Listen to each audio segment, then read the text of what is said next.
ফালাক season 2 পর্ব 10। সাদ বিছানায় হেলান দিয়ে কফি খাচ্ছে। ঠিক তখনই ড্রেসিং টেবিলের সামনে এসে দাঁড়ালো ফালাক। ফালাক সবে গোসল করে এসেছে। ড্রেসিং টেবিলের আয়নার সামনে দাঁড়িয়ে ফালাক তার পিঠের ওপর ছড়িয়ে থাকা ভেজা চুলগুলো দুই হাতের ওপরে তুলে খোপা বাঁধার চেষ্টা করছে। ফালাকের দু হাত ওপরে উঠতেই ফালাকের পাতলা কোমর, মসৃণ পিঠ, ফর্সা মেধহীন শরীরের অংশ দৃশ্যমান হয়ে উঠল। সিক্ত চুলের দুই এক ফোঁটা জল উন্মুক্ত পিঠ বেয়ে গড়িয়ে নামছিল নিচে। কফির মগে চুমুক দিতে যাওয়ার সাদের কড়া নজর সোজা গিয়ে পড়ল আয়নার উপর। আয়নায় ভেসে ওঠা মোহনীয় দৃশ্য দেখে সাদের চোখের দৃষ্টি নিমেষে স্থির হয়ে গেল। সাদের বুকের ধুকপুকানি এক সেকেন্ডের বদ্ধ হয়ে যাওয়ার উপক্রম হলো। সাদ মির্জার মতো কঠিন স্বভাবসিদ্ধ আপসহীন পুরুষটাও যেন এক মুহূর্তে নিজের সমস্ত যুক্তিবোধ আর আত্মনিয়ন্ত্রণ হারিয়ে ফেলল। ফালাকের উন্মুক্ত অনাবিল শরীরের খাজ, কোমরের ভাঁজ, সাদের শিরার রক্তে এক তীব্র তৃষ্ণার্ত দাবানল জ্বালিয়ে দিল। সাদ এতটা বেসামাল হয়ে পড়েছিল যে সে ভুলেই গিয়েছে তার হাতের মগটিতে গরম কফি রয়েছে।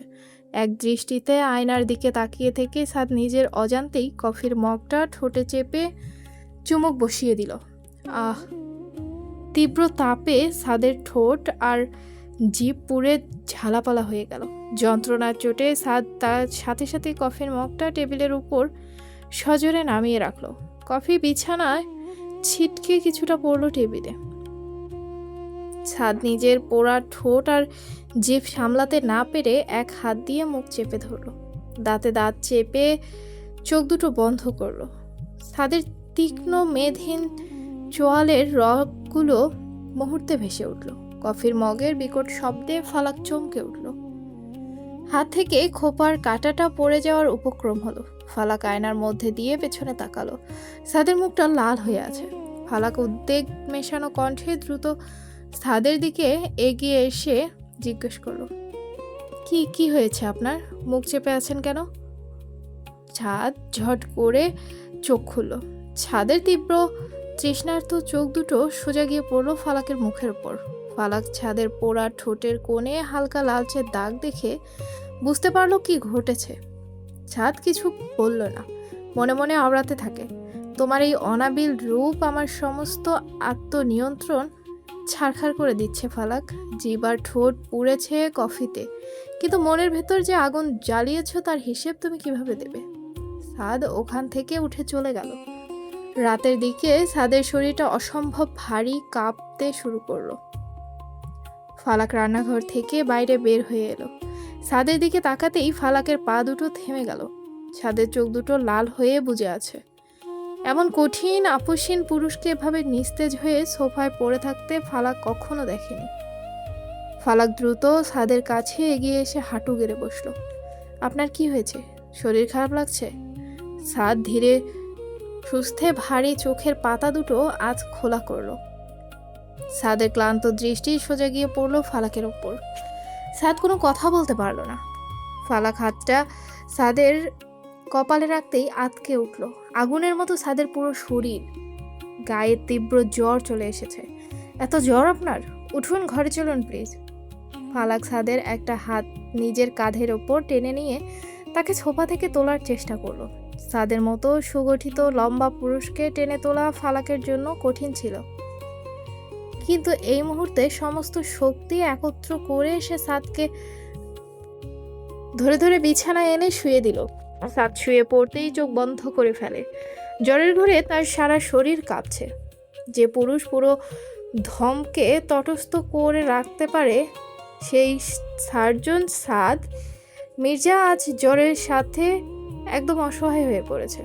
ফালাক দ্রুত বাথরুমে গিয়ে একটা কাচের বাটিতে পানি আর একটা ছোট্ট রুমাল নিয়ে এলো। বিছানার পাশে বসে জলপট্টি ভিজিয়ে সাদের কপালে দিতে শুরু করলো।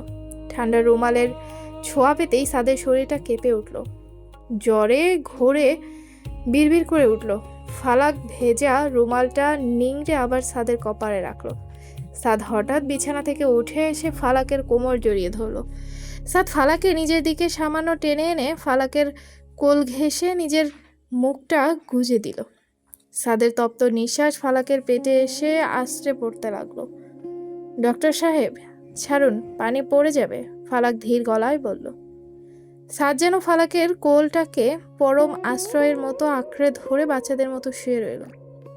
ফালাক আর নিজেকে ছাড়ানোর চেষ্টা করলো না। ফালাক এক হাত দিয়ে ছাদের চুলগুলোর ভেতর আঙ্গুল চালিয়ে দিল। ছাদের তপ্ত কপালে পানি ভিজিয়ে পট্টি দিতে দিতে সারাটা রাত ফালাক এক মুহূর্তের জন্য চোখের পাতা এক করলো না। ভোরের দিকে ছাদের গায়ের উত্তাপ কিছুটা কমে এলো। ছাদ শান্ত হয়ে ফালাকের কোলে মাথা রেখে ঘুমাচ্ছিল। ফালাক ছাদের শান্ত মুখের দিকে তাকিয়ে রইল। মনে মনে ভাবলো এই কঠিন পুরুষের মেজাজের আড়ালে কতটা পাগলাটে ভাব লুকিয়ে আছে। ভোরের স্নিগ্ধ আলো ছাদের বন্ধ চোখের পাতায় পড়তেই ছাদ ধীরে ধীরে চোখ খুলল। তার মাথার ভেতরের তীব্র যন্ত্রণা ও ভারী ভাবটা এখন অনেকটাই উধাও। গায়েও আর আগুনের মতো উত্তাপ নেই, জ্বর পুরোপুরি নেমে গেছে। কিন্তু চোখ মেলতেই ছাদ টের পেল তার মাথাটি কোনো বালিশের নয়, বরং অত্যন্ত নরম আর আরামদায়ক কিছুর ওপর রাখা। ছাদ ঘাড় সামান্য উঁচিয়ে তাকাতেই তার বুকের ভেতরটা অনুভূতির তোলপাড়ে থমকে গেল। ফালাক বিছানার সাথে হেলান দিয়ে বসে আছে। তার কোল ঘেঁষেই এতক্ষণ নিশ্চিন্তে ঘুমিয়েছিল ছাদ।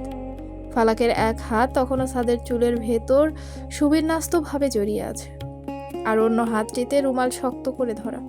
সারা রাত জেগে ছাদের কপালে জলপট্টি দিতে দিতে ফালাক কখন যে এভাবেই বসে বসে ঘুমিয়ে পড়েছে তা সে নিজেও জানে না। ফালাকের চোখের নিচে ক্লান্তির স্পষ্ট ছাপ, আর কাজল কালো ডাগর চোখ দুটো ঘুমে বুঝে আছে। ছাদ এক দৃষ্টিতে ফালাকের এই মায়াবী নিষ্পাপ মুখের দিকে তাকিয়ে রইল। যে পুরুষ পুরো দুনিয়ার সামনে এক অনমনীয় কঠোর আপসীন সার্জন, সে আজ নিজের স্ত্রীর এই নিঃশব্দ সেবার কাছে সম্পূর্ণ পরাজিত। ছাদেরও কঠিন হৃদয়ে ফালাকের এই নিবেদিত রূপটা এক গভীর অনুশোচনা আর ভালোবাসার সমুদ্র তৈরি করলো। ছাদ খুব ধীর ও সাবধানে, যাতে ফালাকের ঘুম না ভাঙে যায়, নিজের হাতটা বাড়িয়ে ফালাকের গালে জমে থাকা একটা চুলের গোছা কানের পিছনে সরিয়ে দিল। ছাদের আঙ্গুলের স্পর্শে ফালাকের ফর্সা গালে লাগতেই ফালাক হালকা কুকড়ে উঠে চোখ মেলল। ছাদকে নিজের কোলে মাথা রেখে জেগে থাকতে দেখে ফালাক থমকে গেল। তড়িঘড়ি করে উঠে বসতে গিয়ে কাঁপা কাঁপা গলায় বলে উঠল, আপনি জেগে গেছেন? জ্বর কি কমেছে? দাঁড়ান, আমি থার্মোমিটার নিয়ে আসি। ফালাক সরে যেতে নিলেই ছাদ কোনো সুযোগ দিল না। ছাদ এক ঝটকায় ফালাকের কোমরে হাত পেঁচিয়ে তাকে নিজের বুকের একদম কাছে টেনে নিল। ফালাকের অস্ফুট আর্জি ছাদের চওড়া বুকে পিষে গেল। কি করছেন? ছাড়ুন। ছাদ কিছু বলল না। ফালাকের থুতনিটা আলতো করে উঁচিয়ে ধরে সোজা ফালাকের কাজল কালো চোখের নিচের গভীর তৃষ্ণায় ভরা নজর নিবদ্ধ করল। সারা রাত আমার সেবা করেছ ফালাক? ফালাক চোখ নামিয়ে নিচু গলায় বলল, আপনি অসুস্থ ছিলেন তাই। ছাদ ফালাকের উত্তরের তোয়াক্কা না করে ধীরে সুস্থে ফালাকের কপালে নিজের ঠোঁট দুটো চেপে ধরল। ছাদ ফালাককে নিজের বুকের মাঝে আরো শক্ত করে জড়িয়ে ধরে তার কাঁধে নিজের মুখটা লুকিয়ে নিল। ফালাক সিলিংয়ের দিকে তাকিয়ে ছাদের এই ভালোবাসার তৃষ্ণা অনুভব করতে লাগলো। ছাদ হেলান দিয়ে চোখ বন্ধ করে বসে আছে। ফালাক বাটিতে ধোয়া ওঠা স্যুপ নিয়ে এলো। ফালাকের মুখে সারা রাত জেগে থাকার ক্লান্তি সত্ত্বেও মুখে রয়েছে মায়াবী ভাব। ফালাক বাটিটা ট্রেতে করে এনে টেবিলে রাখলো। দাপুটে সার্জন সাদ মির্জাকে আজ যেন অনেকটাই শান্ত আর নিস্তেজ দেখাচ্ছে। আপনার জ্বর শরীর? আমি স্যুপ বানিয়ে এনেছি, এটা খেয়ে নিন। সাদ ধীরে সুস্থে চোখ খুলল। ছাদের রক্তবর্ণ গম্ভীর চোখ দুটো সোজা ফালাকের ডাগর ডাগর কাজল কালো চোখের ওপর গিয়ে আটকে গেল। কিন্তু ছাদ কোনো রকম উৎসাহ দেখালো না। আমার এখন কিছু খেতে ইচ্ছে করছে না, নিয়ে যাও এটা এখান থেকে। ফালাক কিছুক্ষণ চুপ থেকে কাচের বাটি আর চামচটা হাতে তুলে নিল। ছাদের কাছে গিয়ে বসলো। ফালাকের গা থেকে আসা মিষ্টি গন্ধ ছাদে নাকে এলো। ফালাক এক চামচ স্যুপ তুলে আলতো করে ফু দিল।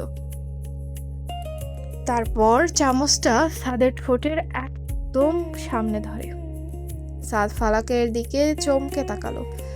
ছাদ কিছু না বলে আস্তে করে মুখ খুলল। ফালাক প্রথম চামচের স্যুপটা ছাদের মুখে তুলে দিল। ফালাক একের পর এক চামচ ফু দিল, সাবধানে সাদের মুখে তুলে দিতে লাগলো। সাদ এক দৃষ্টিতে ফালাকের ফু দেওয়ার ঠোঁট নিবিষ্ট মনে সুপ খাইয়ে দেওয়ার দৃশ্য দেখতে লাগলো। বাটি খালি হতেই ফালাক চামচটা রাখলো। বাটি খালি হতেই চামচটা ট্রেতে লাগলো। সাদের মুখের দিকে তাকিয়ে ট্রে সহ হাতটা তুলে নিতে যাবে, ঠিক তখনই সাদের ফোনটা বেজে উঠল। টেবিলে রাখা সাদের ফোনটা স্ক্রিন ডিসপ্লে জ্বলে উঠতেই ফালাকের নজর সেদিকে চলে গেল। স্ক্রিনে ভেসে ওঠা নামটা দেখে নিল, ডক্টর রিয়া।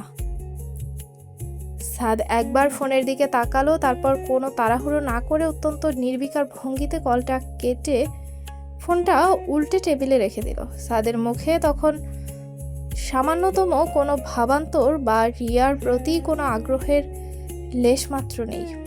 কিন্তু ফালাক সেখানে আর এক মুহূর্ত দাঁড়ালো না।